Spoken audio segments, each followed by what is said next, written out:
Some of these hot takes I might make a video on, but I'ma just get right to it. I'm not with that console war nonsense, but all the flack PlayStation gets for having no games belongs to Xbox. They have near zero cultural impact in over a decade, and not for lack of trying. PlayStation ain't perfect either, but they've had far too many heavy hitters over the same time span for y'all to keep saying this. It's gotta stop now. Arkham Origins is the best Arkham game. Arkham Knight would have been if they had better boss fights and less Batmobile time.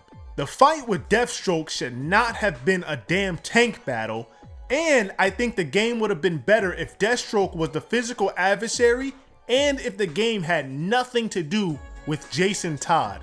They could not get me to care after introducing him out of nowhere, and apparently Batman didn't care either, considering he didn't mention that nigga not once in any of the other games, which is even more reason why they should have left him alone. Deathstroke would have been the one to have, because we just experienced their rivalry in the previous game. And do you hear this horn? Bungie and Destiny actually did more damage to the state of gaming when it comes to microtransactions and DLC than any other game franchise, Fortnite included. Anyone that played Destiny for a while knows how aggressive and ridiculous it got. Entire DLCs you paid for that you could no longer access the campaign to years later. Insane.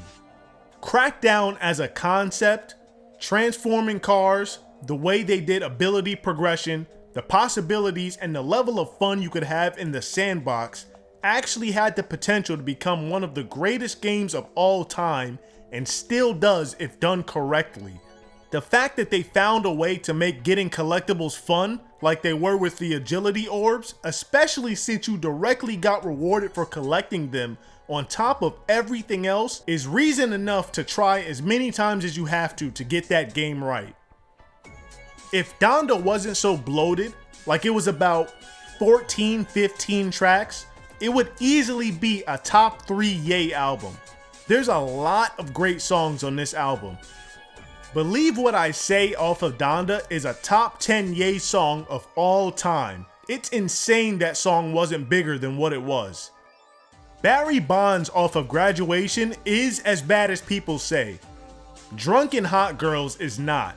People always lump those two songs together. I wouldn't say it's amazing, but it's not bad at all. Off the Wall is not Michael Jackson's best album, and I genuinely believe most people who say that it is are being performative.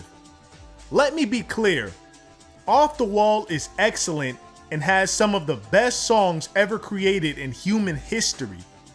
But I do think some people go out of their way to not give Thriller or even Bad that title because of their popularity, and Off the Wall sounds like the cooler pick. Sometimes, not all the time, but sometimes things are popular for a reason. Iron Spider's suit in the MCU is hands down the worst superhero costume created in live action, and it's not even close. Modern Warfare 2019 is the best out of the 6 Modern Warfares and the best Call of Duty of all time. Warzone came from that game, and that, in combination with that fire campaign and that breath of fresh air multiplayer, is too strong a combo. If anyone is doing a ranking of all the Call of Duties and doesn't put this game in their top 3, their skull has to be crushed with a hydraulic press expeditiously. They do not know what they're talking about. 2012 to 2018 is the longest high quality time span in pop culture history. Nukes were being dropped in all categories year after year after year. The Avengers again, The Witcher, GTA 5, To Pimp a Butterfly, the psychotic year of music that 2016 was, God of War, Star Wars came back. I can keep going for hours. The 80s come close, I guess, but video games being what they were around this time is what propels this over every other span. I can't think of any other period that was this great for this long. I genuinely believe that the Matrix franchise is more influential than Star Wars. From the countless pieces of art inspired by it, to the thought of living in a simulation breaching into our real world, not saying Matrix started it, but it was the biggest push. This red pill, blue pill ideology with these figures is still going on to this day, years after it started. Even if I disagree with the way that they use it, and I do, there's not another movie franchise I've seen be as impactful as this one. Anyone that says music is not what it used to be, or anything of that ilk, is snitching on themselves. All you're doing is admitting you're too stubborn to look for something new. Which is understandable, I guess, if you don't know where to look, but stating this as a matter of fact is factually incorrect. There's far too much great music dropping yearly for this to be taken seriously. Now, granted, it is sometimes difficult to find good music, and the barrier to entry is far lower than it used to be, so the likelihood that you hear something truly awful increases.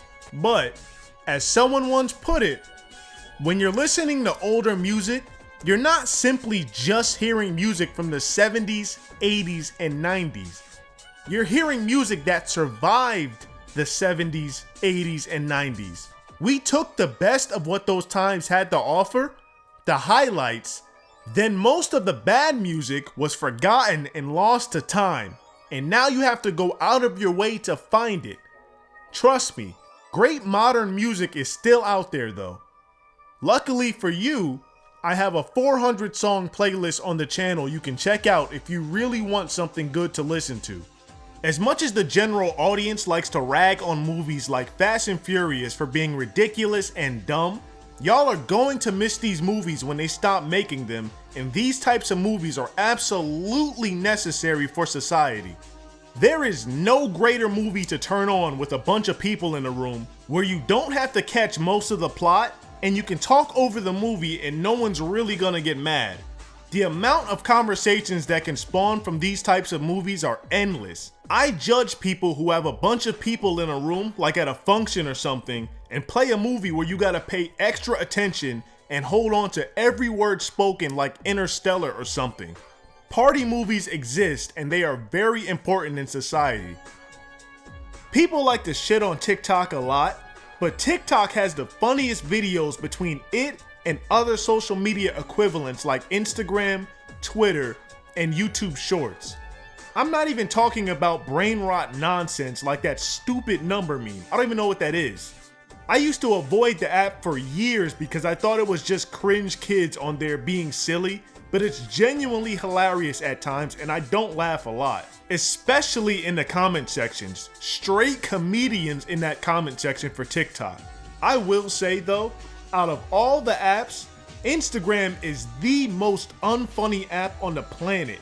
It's like all the people who have to tell you they're funny before you find out yourself congregated to that app, and I do not know why. That's all I got. Let me know in the comments what your hot takes are. If you agree, disagree with any that I have, like the video, check out my other content, subscribe if you like it, and thanks for watching.